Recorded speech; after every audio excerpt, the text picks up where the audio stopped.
So let's start with the article 14, no new topic for you. So start करते हैं. This is article 14. पहला question आपके लिए आएगा कि under which article right to fundamental right. यहां से रियल फंडामेंटल राइट्स आपके शुरू होते हैं. अभी तक आर्टिकल 12 में स्टेट को डिफाइन किया गया, आर्टिकल 13 ने जो आपके जुडिशियल रिव्यू को दिया है ना. अब यहां से आपके मूल अधिकार शुरुआत होते हैं और जो पहला मूल अधिकार है आपका, हिंदी में बोलते हैं समता का अधिकार. क्या बोलते हैं हिंदी में? समता का अधिकार. इंग्लिश में क्या बोलेंगे? Right to equality. Right to equality. Equality तो कहां, कौन से उसमें दिया हुआ है? आर्टिकल 14 में. और यहीं से फिल्म से क्वेश्चन आएगा. कैसे क्वेश्चन आते हैं ध्यान कर लेना. आर्टिकल 12 से लेकर के, प्लीज नोट डाउन, आर्टिकल 12 से लेकर के 35 तक ये जो फंडामेंटल राइट का जो चैप्टर है, इसके मार्जिनल नोट्स, यानी कि हिंदी में आम भाषा में कहते हैं जो हेडिंग है, उन हेडिंग्स को आपको घुटा होना चाहिए बुरी तरीके से.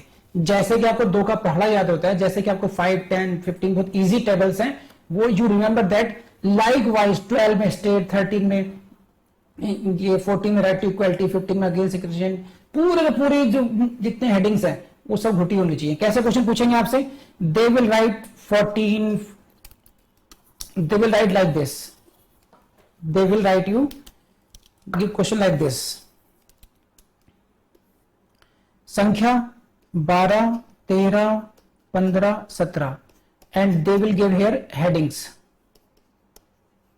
and then they will ask you to match correctly. So this will be very easy question for you and very no अगर disappointing if you leave such kind of questions. तो मैं लिख के कह रहा हूं आपसे, ये काम जरूर कर लेना आप लोग. ये अब आगे बढ़ते हैं इसकी लैंग्वेज में. और each and every word please note down. Article 14 very important for your prelims, very important for your mains. Prelims के लिए, मेंस के लिए बहुत इंपॉर्टेंट है. और there are lot of number of cases, case laws है जो इंपॉर्टेंट है, मैं लिखवाऊंगा आपको, लेकिन है बहुत इंपॉर्टेंट चैप्टर ये. तो इसमें आपको बहुत मेहनत करनी पड़ेगी, केस लॉज आपको रटने पड़ेंगे. और बेरट की लैंग्वेज को, आर्टिकल 14 की लैंग्वेज को आप लोग घोट लीजिए, अक्षरश घोट लीजिए. अक्षरश मतलब शब्दशः, एग्जैक्ट इन सीक्वेंस आपको घोट लेना चाहिए आपको इसमें. तो पढ़िए जरा, व्हाट इज द आर्टिकल 14. क्या कहता है आर्टिकल 14? समझिए इस बात को. क्या कहता है article 14? Says what? The state. Now when I से द स्टेट, यहां पर जो शब्द यूज किया गया है, I hope you can understand the meaning of state. The state here means what? As defined under article 12.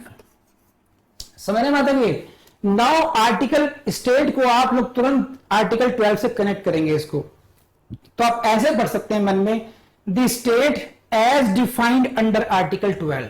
The state as defined under article 12 shall not deny to, and please note down, यहां पे highlight कर लीजिए इसको. This is the word any person. What is the word? Any person. This is not any citizen. आप समझ रहे हैं इस बात को? यहां पर शब्द क्या है? Any citizen. इन शब्दों को ढंग से पढ़ लीजिए. द स्टेट यानी कि article 12 shall not deny to any person क्या? Equality before law. विधि के समान. अब हिंदी में नहीं पता मुझे इसमें क्या होगा. इक्वलिटी बिफोर लॉ और equal protection of the laws. तो प्लीज ये देख लीजिएगा, this is a different term, equality before law. Hindi में तो आई थिंक हिंदी में हाँ मेरे पास है. मैं एक बार आपको पढ़ के सुनाता हूं, आपको आना चाहिए, क्योंकि ये चीजें आपके ट्रांसलेशन में पूछी जाती हैं आपसे कई बार एग्जैक्ट लैंग्वेज में. हिंदी में बोलते हैं इसको विधि के समक्ष समता. हाँ, इक्वलिटी बिफोर लॉ मतलब विधि के समक्ष समता. और विधि, इसको कहते हैं equal protection of laws, means विधियों के समान संरक्षण. विधियों के समान संरक्षण. तो here these are two different phrases. समझे? So article 14 is using how many phrases? 2 phrases. अब आपका काम सिर्फ ये है कि equality before law को समझना है, equal protection of the laws को समझना है, significance of any person को समझना है, इस एक एक शब्द को समझना है. हिंदी में कहें तो ये कहेंगे कि within the territory of India, जो भारत का जो क्षेत्र है उसके अंतर्गत, भारत के क्षेत्र में किसी भी व्यक्ति को समता का अधिकार प्राप्त होगा या उसको इक्वल प्रोटेक्शन ऑफ लॉज होगा. You will have the equality before law और the equal protection of laws within the territory of India and it is applicable to any person. It means what? It is not limited to any citizen. ये जो अधिकार दिया गया है article 14 का जो अधिकार है, और यहीं से तुमसे क्वेश्चन आएगा, that is given to the all persons whether citizen और नॉन सिटीजन। क्यों जरूरी हो जाता है? Please go to article 19, please see your article 19। Article 19 देखिए, उसमें क्या लैंग्वेज में, देखिए मैं पढ़ता हूं आपके लिए, अगर आपके पास नहीं है आर्टिकल 19 में पढ़ के सुना रहा हूं एग्जैक्ट लैंग्वेज, चाहे तो याद कर लिख लीजिए, थोड़ा सा हल्का सा एक बार याद लिख लीजिए, बस कंपेरिजन समझ आएगा आप लोगों को। ऑल सिटीजन शैल हैव, बस इतनी बात समझ लीजिए, ऑल सिटीजन शैल हैव 19 में, आर्टिकल 19 में अगर मैं बात करूं तो यहां से डिफरेंस समझ में आएगा आपको।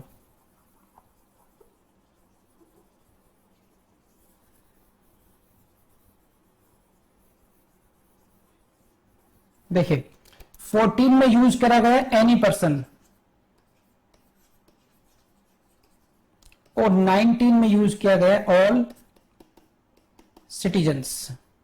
It means right given by the article 19, right given by the article 19 is given to only to citizens, but right given under article 14 is given to any person, means whether citizens or non-citizens.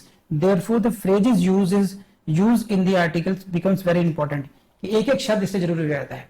अब इस पर आते हैं कि to phrases use किए गए, equality before law और equal protection of laws. इसका क्या मतलब हुआ? राज्य क्या नहीं करेगा? राज्य इक्वलिटी बिफोर लॉ देने से मना नहीं करेगा, राज्य equal protection of laws grant करने से मना नहीं करेगा। कहां पर? Within the territory of India में करेगा। नाउ इनका मतलब क्या है? देखिए equality before law, please read it, देखिए इसको एक बार पढ़ लीजिए स्लाइड, फिर मैं आपको समझाता हूं सो दैट आपको समझ में आए अच्छे तरीके से। इक्वलिटी बिफोर द लॉ का मतलब क्या हुआ? पहला क्वेश्चन प्लेस में आएगा, this expression is taken from English origin. ये जो शब्दावली है, ये जो शब्दावली है इक्वलिटी बिफोर लॉ, हिंदी बोलते हैं विधि के समक्ष समता। हाँ, विधि के समक्ष समता, विधि के समक्ष समता, इक्वलिटी बिफोर लॉ, ये जो टर्म है कहां से ली गई है? इसको हमने लिया है इंग्लैंड से, ब्रिटिश से लिया है। और so many times only this question has been asked, English origin, English origin. देखिए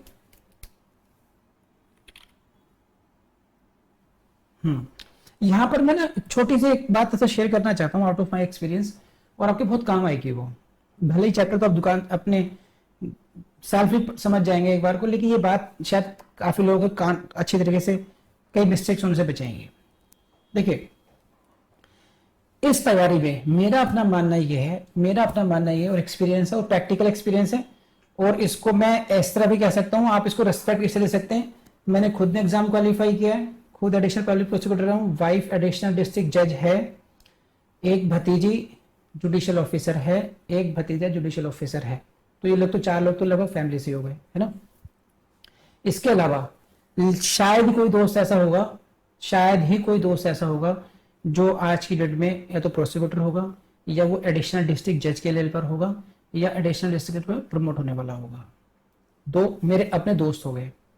फिर इतने सारे लगभग 13-14 साल जॉब की है एज पब्लिक प्रोसिक्यूटर, तो दिल्ली में इतने सारे जुडिशियल ऑफिसर्स के साथ में इंटरेक्शन हुआ है कि नहीं है? तो लगा लीजिए इतने साल में कितने जुडिशियल ऑफिसर से इंटरेक्शन हुआ होगा, तो उसका एक अपना एक्सपीरियंस हो गया। उस एक्सपीरियंस के बेस पे मैं ये कह सकता हूं, अपना एक्सपीरियंस, अपने फैमिली मेंबर्स का एक्सपीरियंस और बाकी सब लोगों का, कोई रिश्वत नहीं जाती, कहीं कोई बेईमानी की जरूरत नहीं। कोई 1-8% किसी का बेईमानी से हो जाए, आपका ईमानदारी से अगर मेहनत करे तो नहीं रुकेगा। दूसरी बात, ज्यादा इंपॉर्टेंट बात यह है कि आपका तरीका क्या होगा। मैं बार बार को समझाता रहता हूं आपको, और उस तरीके में एक बात, छोटी सी बात जरूर कहूंगा मैं, ये तो छोटी सी बात आ रही थी आपको, ये कि equality before the law is taken from the English origin. ये बहुत आसान बात है, छोटी सी बात है ना, लेकिन यही छोटी सी बात आपकी मेरिट को बिगाड़ सकती है, आपकी मेरिट को बिगाड़ सकती है। कैसे? जब आपका डिफिकल्ट क्वेश्चन आएंगे, मान लीजिए कोई लेटेस्ट केस लॉ पे क्वेश्चन आ गया जो कि आपके नोट्स में नहीं था, जो कि आपकी बुक्स में नहीं था, क्योंकि 1 साल पुरानी बुक थी आपकी, आपसे वो क्वेश्चन छूट गया, आपको बहुत अफसोस होगा। लेकिन ऐसे क्वेश्चन छोड़ने वाले बहुत सारे स्टूडेंट्स होंगे जो कहीं से अनएक्सपेक्टेडली क्वेश्चन आ गया, अनएक्सपेक्टेडली रेयर क्वेश्चन कहीं से पूछ लिया, तो अगर 100 लोग एग्जाम में बैठने वाले हैं तो 90 लोग या 70-80 लोग उस क्वेश्चन को छोड़कर आएंगे, तो उससे आपकी मेरिट डिस्टर्ब नहीं होगी। समझ में आता है? लेकिन अगर आपने ऐसे क्वेश्चन छोड़कर आते हैं कि equality before the law has been taken from, question लिखिए बेटा प्रीलिम्स का, लिखिए कैसे क्वेश्चन पूछेंगे। द एक्सप्रेशन, लिखिए the expression equality before law has been taken from option A English law, second American law, third French law, fourth Roman law. अब आपसे वो ओरिजिन पे क्वेश्चन पूछ लिया, answer is obviously English origin, है ना। ये बहुत छोटी सी बात है। अगर आपसे ये क्वेश्चन छूटा, अगर आपने ऐसे क्वेश्चन को छोड़ा या आपने ऐसे क्वेश्चन को गलत किया, एक तो ये क्वेश्चन छोड़ा आपने और एक क्वेश्चन छोड़ा आपने जो डिफिकल्ट आया, रेयर क्वेश्चन आया, इन दोनों का मैं कंपैरिजन बता रहा हूं कि वो तो आपकी हल्की फुल्की गलती है ना, क्षम्य है, माफ की जा सकती है, क्योंकि उससे आपकी मेरिट डिस्टर्ब नहीं होगी। लेकिन ये जो गलती होगी छोटी, ये जो इंग्लिश ओरिजिन वाला क्वेश्चन अगर गलत करते हैं आप, तो इसके लिए एक ही शब्द है, महापाप। क्या कह रहा हूं मैं? पाप नहीं कह रहा हूं, महापाप। ऐसे क्वेश्चन को छोड़कर आएंगे तो आपकी लुटिया डूबनी श्योर है, 100% है। तो जितनी चीजें आसान लग रही हैं, जो बहुत आसान सी चीजें हैं, उनको आप दिन रात घोटिए कि कुछ भी हो, मैं ऐसे क्वेश्चन को छोड़ करके बिल्कुल नहीं आऊंगा। अगर आपने ये बात गांठ बांध दी तो समझिए आपका 1 घंटा सवा घंटा जो मेरे साथ बीता है आज का, वो आपके लिए सफल हो गया वो। तो आई होप कि इस बात को याद रखेंगे आप, क्योंकि ऐसे क्वेश्चंस बहुत गड़बड़ करते हैं। हम हमेशा मुश्किल चीजों पर ध्यान रखेंगे, हम रेस जुडिकेटा में फंस जाएंगे, हम लोग कल पे मर्डर पे फोकस करते रहेंगे, लेकिन हम लोग हेडिंग याद नहीं रखेंगे, छोटी छोटी बातों को भूल जाएंगे, और वहां पर जाकर के एग्जाम में जाकर होता है कंफ्यूजन। और कंफ्यूजन में जैसे 4 ऑप्शंस में कंफ्यूजन हुआ, ए ऑप्शन है, बी ऑप्शन है, आपकी मेरिट गई फिर वहां पर हो। तो इसको ध्यान रखना। लगभग सभी एग्जाम में अब नेगेटिव मार्किंग है, तो बहुत स्थिति और दूसरी भी हो गई अभी है, तो please keep it in mind. तो पहला क्वेश्चन आपका प्रीलिम्स में आएगा, यह आएगा इंग्लिश ओरिजिन का। सेकंड पॉइंट बड़ा इंपॉर्टेंट है कि क्या मतलब है। देखिए, it is somewhat A negative concept. इसमें मैं आपसे पूछूंगा आपको समझ में आया या नहीं आया। देखिए, it is what? Negative concept. Negative concept है ये क्या मतलब? Implying the absence of any special privilege in favour of the individuals and equal subject of all classes to the ordinary law. इसका मतलब क्या है, बात समझ लीजिए। नेगेटिव कॉन्सेप्ट क्यों बोलते हैं इसको? इसका मतलब ये क्या है, इसका मतलब क्या है, इसको समझाना होगा आपको मेंस में, क्योंकि वो आपसे शॉर्ट नोट पे पूछेंगे कि what do you mean by the equality before law का मतलब क्या है इसमें। देखिए क्या है इसका, समझिए इसका मतलब, समझिए आप लोग क्या है इसका।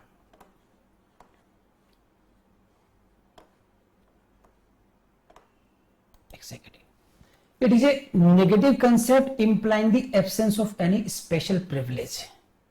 अब इसको मैं आपको कैसे समझाऊं कि एक बात समझाने, बेसिक बात क्या है कि सभी लोग समान होंगे। बेसिक बात वही है, सभी लोग समान होंगे, लेकिन इस बात को कहने का डायरेक्ट तरीका भी हो सकता है और नेगेटिव तरीका भी हो सकता है ना। जैसे हम लोगों ने इंग्लिश ग्रामर में पढ़ा, इसको अफर्मेटिव सेंटेंस में चेंज कीजिए, इसको नेगेटिव सेंटेंस में चेंज कीजिए, लगभग वही सब समझ लीजिए। इस तरीके से आपको क्या कहना है, इक्वलिटी, है ना। अब जैसे आप 5 भाई हैं घर पर, भाई बहन है, ऐसे मान लीजिए किसी फैमिली में 5 भाई बहन है, आपसे यह कहा जाए कि सभी लोग समान होंगे, एक बात हुई, तो इसमें क्या हुआ, पॉजिटिव बात हो गई। दूसरी तरह क्या हुआ, किसी भी व्यक्ति को कोई विशेष प्रिविलेज नहीं दिया जाएगा। क्या कह रहा हूं मैं, किसी भी व्यक्ति को कोई विशेष लाभ नहीं दिया जाएगा। तो इसका मतलब क्या हुआ कि सभी लोगों का ट्रीटमेंट, सभी लोग समान होंगे। There will be equality before law. Parents के लिए every child will be equal, of the equal importance. जिसको हमने दूसरे तरीके से कहा, none of the child shall be given special pampering, none of the siblings shall be given special pampering for that. तो negative का मतलब क्या है कि इक्वलिटी बिफोर लॉ का जो मतलब है कि किसी भी व्यक्ति को विशेष प्रिविलेज नहीं दिया जाएगा, किसी भी व्यक्ति विशेष के फेवर में कोई विशेष अधिकार नहीं होगा। And they shall be equal subject to the ordinary. जो हमारा देश का आम कानून है उस सब के सामने सब समान ट्रीटमेंट होगा उनका। इक्वल सब्जेक्ट मतलब उनको सभी लोग उसके प्रति इक्वली लायबल होंगे। तो ये जो नेगेटिव कॉन्सेप्ट है, इसका अगर आपको मीनिंग समझ में नहीं आया तो मुझे बताइए, आ गया तो बताइए, नहीं आया तो बताइए, जल्दी से बताइए।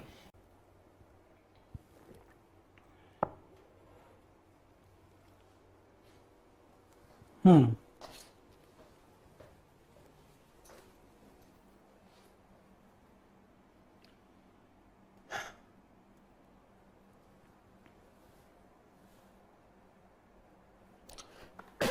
इसका मतलब समझ में आ गया आप लोगों को, ठीक है।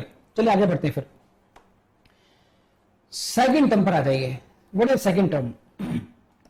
That is what? Equal protection of the laws. तो इसको भी हम लोग पढ़ेंगे यहां पे कैसे।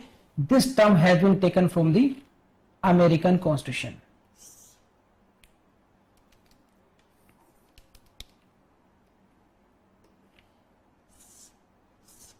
This term has been taken from the American constitution. जो पहली टर्म थी अमेरिकन कॉन्स्टिट्यूशन, पहली टर्म कहां से हो गई? इंग्लिश ओरिजिन हुई। ये टर्म कौन सी हो गई? अमेरिकन कॉन्स्टिट्यूशन हो गई। क्या कहती है ये?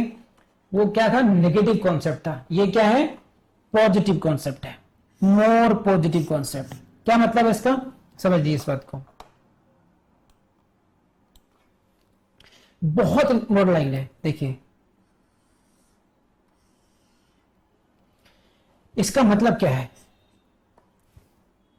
इसको पूरे का पूरा चैप्टर इन्हीं दो फ्रेजेस पर डिपेंडेंट है। इतने सारे नंबर ऑफ केसेस हैं तो इसी पर डिपेंडेंट है, तो उसको समझना बहुत जरूरी है आपके लिए। क्या है देखिए, पढ़िए एक बार साइड में, लैंग्वेज पढ़िए, because you will have to use this. देखिए, अमेरिकन कॉन्स्टिट्यूशन से ली गई है। It is a more positive concept. और उसका मतलब क्या है? Equality of treatment, equality of treatment in equal circumstances. यहां पर समझे? इसका मतलब, इसको फोकस करना है इसको आप लोग। ये इक्वल सर्कमस्टेंसेस का मतलब क्या है, ये और यहां पर क्या है, क्यों पॉजिटिव कॉन्सेप्ट कहते हैं? तो वहां तो नेगेटिव कॉन्सेप्ट था, उन्होंने कहा था कि एब्सेंस ऑफ स्पेशल प्रिविलेज। क्यों जोर देकर समझाया है? यूपीएससी के प्रीलिम्स में ऑब्जेक्टिव क्वेश्चन उठाकर देख लीजिए, इतने डिफिकल्ट हैं कि इन दोनों के मीनिंग पर क्वेश्चन आए हुए हैं और बहुत माइन्यूट डिफरेंस है, क्योंकि दे आर दीज बेसिकली, दोनों ही जो टर्म्स हैं, इक्वल प्रोटेक्शन ऑफ लॉज और equality before law, both are conveying the same meaning. both are conveying the same meaning, that is the equality before law, that is the right to equality, समता का अधिकार दोनों दे रहे हैं, लेकिन दोनों की भाषा अलग है, दोनों का कहने का तरीका अलग है। और वो जो माइन्यूट डिफरेंस है, उसी माइन्यूट डिफरेंस के बेसिस पर आपको प्रीलिम्स से क्वेश्चन देखने को मिलता है। तो इन शब्दों को जो यहां पर लिखे हैं, equality of treatment in equal circumstances, घोट लीजिएगा। एब्सेंस ऑफ स्पेशल प्रिविलेजेस, इस शब्द को अच्छी तरीके से घोट लीजिएगा, क्योंकि ये ही वो जो वर्ड्स हैं जिनको चूज करके, जिनको आप समझ करके अपने वहां के ऑप्शन ए बी सी जो भी होगा उसको टिक कर पाएंगे अच्छे तरीके से। अब इक्वलिटी ऑफ ट्रीटमेंट का मतलब यह है कि क्या, दो चीजें हैं देखिए इसमें, ये इसको आप ऐसे समझिए।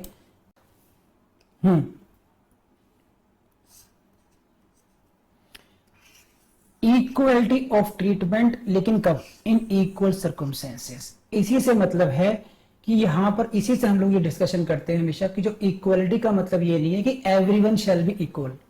इसका मतलब ये नहीं कि सभी लोग समान होंगे। कौन से लोग समान होंगे? जैसे अगर मैं ये कहूं, अगर हम ये कहें कि जैसे बहुत आप लोगों ने पढ़ा होगा व्हाट्सएप यूनिवर्सिटी पे कि अगर जंगल में प्रतियोगिता कर दी जाए कि कौन सबसे पहले इस पेड़ पर चढ़ करके जो सबसे ऊपर वाला फूल है या जो फल है उसको तोड़कर लाएगा, उसको फर्स्ट कहा जाएगा। अब ये प्रतियोगिता किसके? सभी जीव जंतु जो वहां पर रहते हैं। अब मछली भी वहां पर है, वहां पर हाथी भी है, वहां पर ऐसे जानवर भी हैं जो पेड़ पे नहीं चढ़ सकते हैं, लेकिन राजा ने कहा था वो सब लोग समान होंगे, मेरी नजर में सब समान होंगे। तो क्या ये समानता हुई? क्या मछली के लिए वो समानता कहलाएगी? और क्या मछली को और बंदर को एक समान आप कह सकते हैं? या पक्षियों को और उनको कंपैरिजन कोई हो सकता है? तो एक जो चीज आप लोग कह रहे हैं कि इक्वलिटी फॉर ऑल, लेकिन वो बेसिकली क्या होगी? इन एसेंशियल चीज क्या हो गई? वो दैट बिकेम इनइक्वालिटी, वो एक तरीके से असमानता हो गई। तो असमानता कैसे होगी? अगर हम लोग सभी मछलियों का कंपटीशन कराएं तो हम कहेंगे दे आर इक्वली, क्या हमें?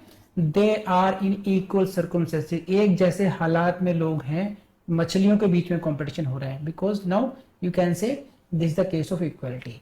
हम लोग अब आप उसमें बात करते हैं आपस में, है ना। अगर आपकी जैसे पुलिस में भर्ती हुई उसमें रेस का कंपटीशन है ना, फिजिकल स्ट्रेंथ मैटर करती है वहां पर। तो वहां पर गर्ल्स के लिए जो पैरामीटर्स होंगे, फीमेल कैंडिडेट के लिए पैरामीटर होंगे, वो मेल कैंडिडेट के पैरामीटर से डिफरेंट होंगे। वो अगर आप कहेंगे सेम पैरामीटर कर दिया आपने, तो basically it will be inequality for the prejudice of the female candidate. क्योंकि कितना भी फीमेल कैंडिडेट कर लें, एक्सेप्ट अपवाद को छोड़ दें अगर, है ना, बबीता फोगाट वगैरह जैसे स्ट्रॉन्ग महिला को छोड़ दें, मैरीकॉम को छोड़ दीजिए, तो बाकी की जो आम महिलाएं हैं वो पुरुषों के फिजिकल मेंटल एफर्ट्स में आगे निकल सकती हैं, लेकिन फिजिकल स्ट्रेंथ में हो सकता है वो पीछे रह जाए।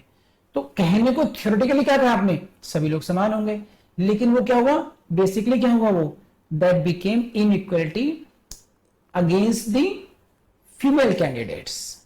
ये वैसे ही जो स्पेशली एबल्ड पर्सन है, जिनको हम लोग पहले से हैंडीकैप कहते हैं या कुछ भी कहते हैं, नाम देते हैं, अब हम दिव्यांग कहते हैं, उनमें और एक हिस्टोस व्यक्ति में हम सब कहेंगे सबको दौड़ लगाइए, जो पहले पहुंचेगा उसको 1 लाख रुपए का नाम मिलेगा। तो ये इक्वलिटी कहां से हुई? इक्वलिटी का मतलब ये हुआ कि जिनके हालात सेम है, यानी कि अब सभी लोग दिव्यांग हैं, तो दिव्यांग के बीच में कंपटीशन हुआ, तो हम कहेंगे दे आर इक्वली सर्कमस्टेंस। अगर एक पॉलिसी बन रही है जो पहाड़ी रीजन के लिए है, तो पहाड़ियों के लिए अगर एक है, तो पूरे पहाड़ के लिए अगर है, और एक रेगिस्तान के लिए पॉलिसी बन रही है, तो वो रेगिस्तान के लिए they are equally circumstance people. I hope आप समझ पा रहे होंगे कि क्या मतलब है यहां पर। तो उनका इक्वल ट्रीटमेंट होना चाहिए। It is the equal treatment of equally circumstance people. अगर होगा then we will say that they are being given the right to equality, उनको समता का अधिकार दिया गया है। लेकिन अगर सभी को एक ही कहते हैं एक लाठी से भाजना कि सभी को मारना है जी, हम तो सब समान होंगे, that will not be ineffectively, that will become what, inequality. तो इक्वालिटी अमंग इक्वल्स, इसे हम क्या कहते हैं, मैं क्या बोल रहा हूं आपको, जेनिंग्स साहब ने कहा है बट इक्वालिटी अमंग इक्वल्स। जो लोग समान हैं, है ना, जो लोग समान हैं उनमें समानता का, समान का मतलब क्या हुआ, जो लोग जिनके हालात एक जैसे, female candidates, male candidates, different religion में, जो अपर जो माउंटेनस रीजन में रहने वाले वो अपने जैसे वो लोग हो गए, वो लोग, है ना, जो प्लेन में रहने वाले लोग हैं वो एक जैसे हालात वाले लोग हो गए। तो उनके बीच में समानता होनी चाहिए। जैसे जुडिशियल एग्जाम है, जुडिशियल एग्जाम में कोई फिजिकल पैरामीटर नहीं है, यहां पर जरूरत नहीं है ना, तो यहां पर क्या हुआ, यहां पर सभी के लिए एक जैसे रूल्स यहां पे चल सकते हैं फॉर द पर्पज ऑफ, बहुत इंटरेस्टिंग चैप्टर है आने वाले टाइम में ये। तो वहां पर इक्वली, वहां पर सभी लोगों को इक्वल ट्रीटमेंट होगा ये। तो यहां तक मैंने कोशिश की आप लोगों को बिल्डअप करने की। इक्वलिटी बिफोर लॉ में, इक्वलिटी बिफोर लॉ क्या हुआ, नेगेटिव कॉन्सेप्ट हुआ, equal protection of law positive हुआ। यहां पर बात करें इक्वल प्रोटेक्शन ट्रीटमेंट दिया जाएगा, है ना। देखिए इक्वल प्रोटेक्शन ऑफ लॉज मतलब सभी जो कानून है वो आपको इक्वल प्रोटेक्शन देंगे, आप सभी को एक समान प्रोटेक्शन का मतलब है प्रोटेक्शन को हिंदी में नहीं आ रहा है मुझे, एक समान प्रोटेक्शन देंगे। तो ये हुआ एक समान प्रोटेक्शन देना, पॉजिटिव कॉन्सेप्ट हुआ, और इस एब्सेंस ऑफ स्पेशल प्रिविलेज हुआ, नेगेटिव कॉन्सेप्ट हुआ। प्लीज रेज हैंड यहां तक मुझे बताइए कि ये आपको बात समझ में आई या नहीं आई, है ना। और इसी को अगर दोनों को मिलकर के एक बात आती है, both these expressions aim what is called equality of status. Equality of status की जो बात की गई है आपके प्रियम्बल में, इन दोनों को मिलकर के जो एम है इनका, बोथ एम, इनका डिफरेंस भले ही है, इनके मीनिंग में डिफरेंस है, लेकिन both are aiming what as the equality of status, सभी के समान स्टेटस होना चाहिए। नेगेटिव एक बार एक्सप्लेन कर दो सर। ओके नेगेटिव एक्सप्लेन करते हैं, चलिए। समर्थ भाई साहब का विवाह समारोह है, ठीक है, बारात चले गई, वहां पर बारात पहुंच गई। अचानक हलवाई ने कहा कि जी जो लड्डू बने हैं वो थोड़े कम हैं। लड्डू कितने हैं? लड्डू की संख्या आई बारात थोड़ी ज्यादा आ गई, लड्डू की संख्या थोड़ी अब कम हो गई है, अब कैसे हो, है ना, अब कैसे हो। तो समर्थ भाई साहब काम में बात पहुंची, समर्थ भाई साहब कान में कहा गया कि भाई साहब लड्डू तो कम है, बताइए कैसे करें। तो समर्थ ने कहा कि देखो मेरे जीजा जी, मेरे फूफा जी, ये फूफा जीजा थोड़े कंट्रोवर्शियल एलिमेंट होते हैं ना, हर जगह हर एक के जीजा हो, मेरे तुम्हारे सभी वो ऐसे सब सभी आप भी जीजा हो किसी के, तो फूफा जी जीजा जी इनको आप अलग से बिठा करके अलग से खिला दो। अब ये क्या हुआ, अलग से उनको प्रिविलेज देना हो गया, आप समझ रहे हैं। और बाकी के तो मेरे जो दोस्त हैं वगैरह उनको नहीं खिलाऊं तब भी चल जाएगा, मैं गालियां खा लूंगा दोस्तों से लेकिन उनका चल जाएगा। तो समर्थ ने क्या करा, यहां पर इक्वलिटी के प्रिंसिपल को एकदम त्याग दिया। कुछ लोगों को समर्थ भाई साहब आप क्या करें, विशेष महत्व दे रहे हैं, स्पेशल प्रिविलेज दे रहे हैं।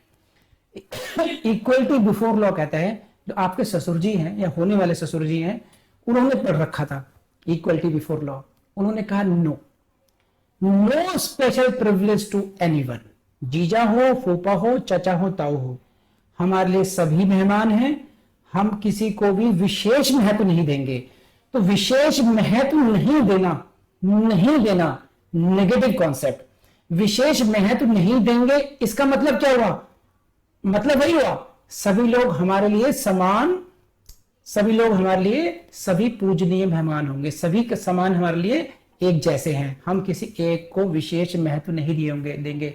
Absence of special privilege.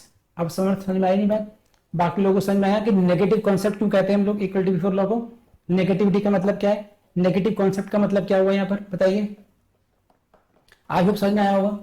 पूछिए मुझसे फटाफट पब्लिक चैट में जितना पूछ सकते हैं जल्दी से, किसी ने मुझसे बात भी करनी हो, अगर कोई चाहते हैं कि भाई फोन पे बात करके समझाना चाहते हैं अपने प्रश्नों को, तो वो भी मैं आपको अनम्यूट कर दूंगा, फिर उसके लिए स्पेशल करना पड़ेगा।